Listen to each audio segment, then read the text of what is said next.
Sa ngayon ay mayroon tayong isang Raider G Pro. Ito po yung kanyang cover. Yan o.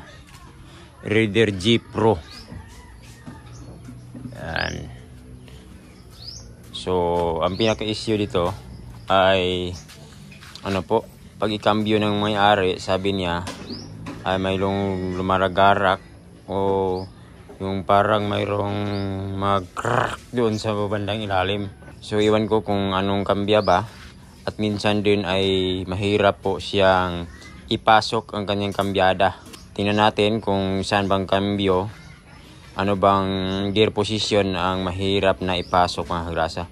So try natin na ikambyo para malaman natin kung ano ba talaga ang mga kaganapan dito. Kung para mayroon tayong hypothesis na analysis mga kagrasa sa problema ng mga motor. So, subukan man natin na ikambyo tapos hanapin natin kung nasaan bang kambyo ang matigas na ipasok o mahirap na ipasok mga kagrasa. So, try natin ikambyo. So, one down tapos up. Yan. Segunda, tercera, cuarta.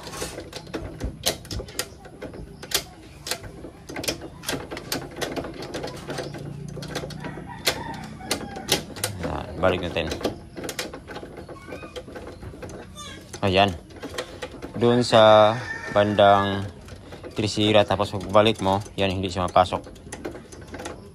Yan o. Yan, hindi siya mapasok. At napansin ko, yan may play po siya. May play po siya. Iwan ko kung ito ba ang tunay na niya na play o mayroon bang ano doon sa bandang ilalim, mayroon bang natanggal. Iwan ko kung clip ba. Tingnan natin sa bandang kabila at i-drill natin ang oil. Yan o, hindi siya mapasok. Nag-stop na po siya. Yan. So i-drill natin ang oil tapos tingnan natin sa bandang clutch dito. Dito sa bandang kabila. Tingnan natin kung ano ba ang nangyari talaga dito. Subuksan naman natin ito tapos ipakita ko na lang kasi walang taghawak ng kamera. Buksan ko muna ito tapos ipakita ko kung ano ba ang problema. Pagkatapos mabukas ko ito mga kagrasa.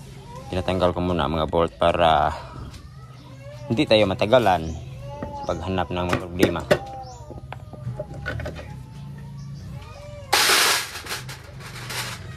Yan, may bearing.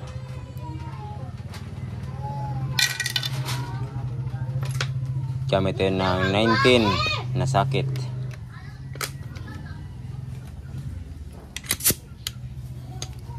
Okay, huwag kalimutan ang ikot para hindi malostrid. Yan. Nut. Lugan natin. Tapos balik lang. Lugan natin.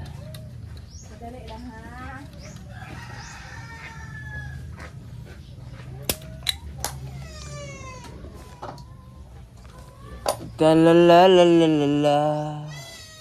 I-reveal natin ang problema.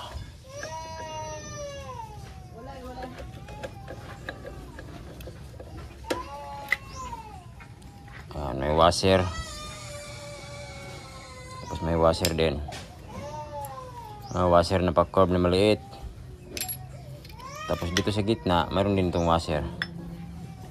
Kasi pag wala ito, ay palagi naka-engage yung clutch, palagi nakakagat, hindi tayo maka-freewheel.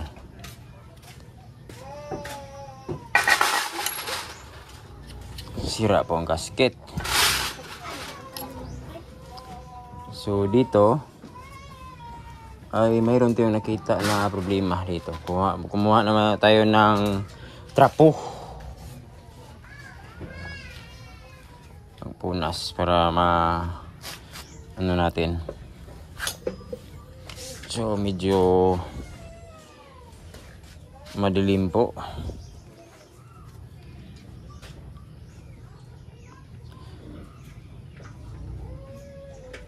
Yan dito mayroong tama at saka dito mayroong tama.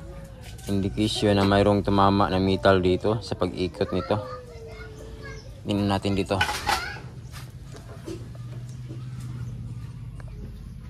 Tingnan natin. Yan na, may tama dito.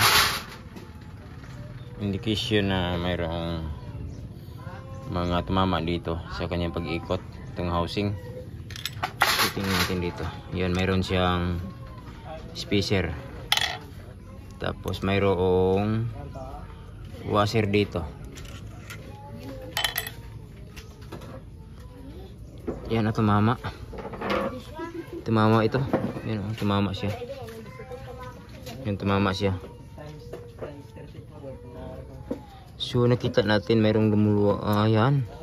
Yung lock ng bearing, yung lock ng shifting drum. Yun tingnan natin. Yung lock ng shifting drum lumuluwag. Tapos dito tumama dito. Kaya umatras itong kanyang drum. Kasi yung lock niya ay lumuluwag na itong screw. Yun tingnan natin. Yan. Lumuluwag ng konti. Tingnan natin kung loose thread ba. Kapag loose thread ay oversize natin. At saka ito, kapag loose thread ay oversize natin. Kasi ito po ang pinakadahilan kung bakit tumama ito sa housing. Dito sa bandang likod dito. So, update na lang. Kung kabili muna tayo ng may-ari ng gasket. Tapos, update na lang kung ano ba magaganapan dito. Kasi ito po ang nakita natin, itong screw na to. At saka ito. So, tingnan natin mga kagrasa kung ano ba ating magawa dito. Resize natin, update na lang sa mga kaganapan dito. So, ito na po yun mga kagrasa, no? Mayroon na pong gasket dito na nabili. So, yun po. Ang gasket tulad lang po ng pang smash.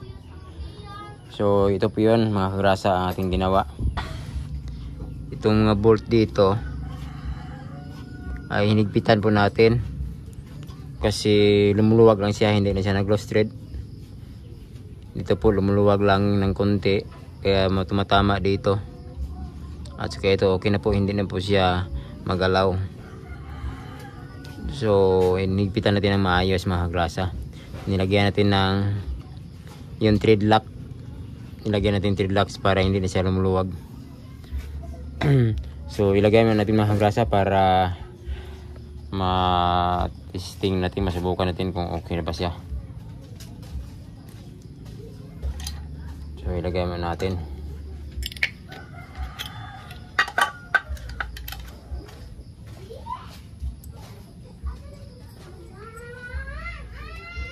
So may washer yan dyan.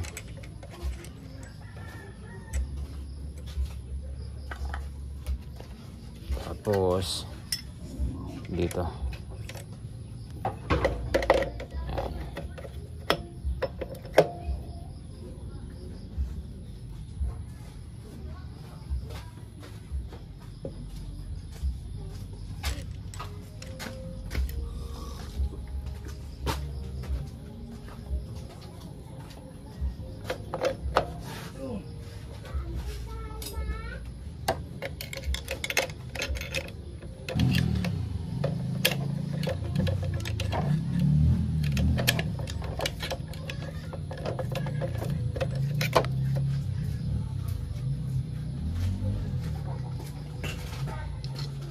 Sir.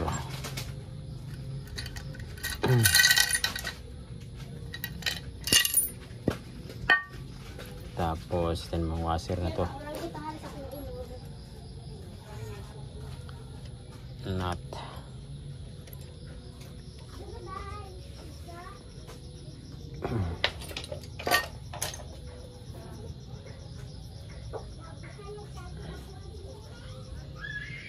Yung pinaka-strainer niya.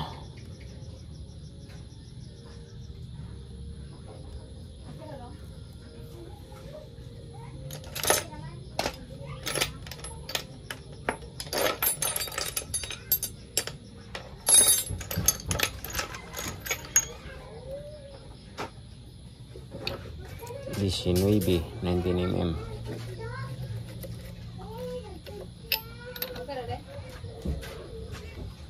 Okay kaya? Wow legs. Kaya.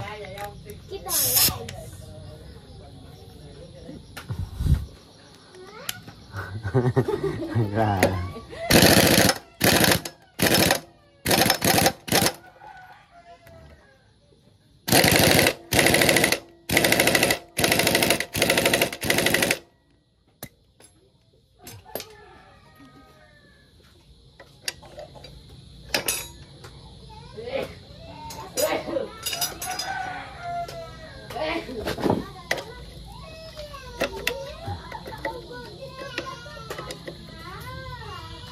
Yan, itong miring.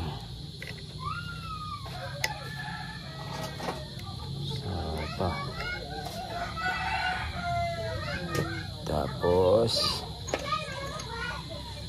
Pagkatapos nun,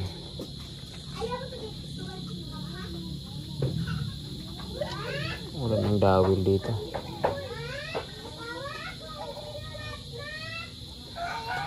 Yan, gasket.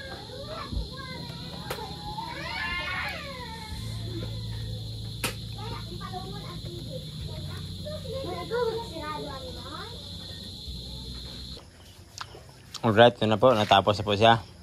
Nagabihan tayo kasi mayroong nagbisita dito sa atin. So, i-test natin. Tingnan natin kung okay na ba ang kanyang cambio. Tingnan natin. Yan. Neutral.